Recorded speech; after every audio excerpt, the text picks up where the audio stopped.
আরও অনেক ধরনেরই অভিযোগ অনেকেই দিচ্ছেন, কিন্তু সেগুলোর বিচার হয় না। সেগুলোকে সরকার বিশ্ববিদ্যালয় নির্বাচন কমিশন আমলে নেন না।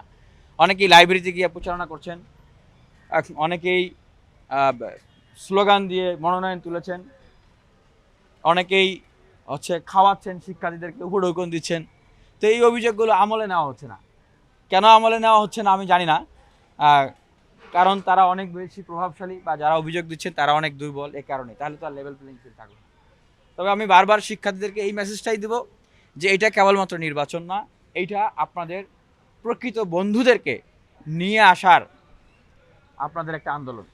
এইটা আপনাদের অধিকার প্রতিষ্ঠার আন্দোলন। এই ডাকসুকে যদি ম্যানিপুলেট করা হয় বা এই ডাকসুকে যদি বানচাল করে দেওয়া হয়, তাহলে আপনাদের অচিরেই আবার গেস্টরুম গণরুমে ফিরতে হবে। আপনারা যদি না চান নতুন করে আর দাস হতে, গোলাম হতে, নতুন করে গেস্টরুম গণরুমে যদি আপনারা ফিরতে না চান, তাহলে এটাকে শুধু নির্বাচন আর উৎসব না ভেবে এটাকে আপনাদের সেই ভবিষ্যতের যে অধিকারের যে আন্দোলন, সেই আন্দোলন হিসেবে আপনারা দেখেন।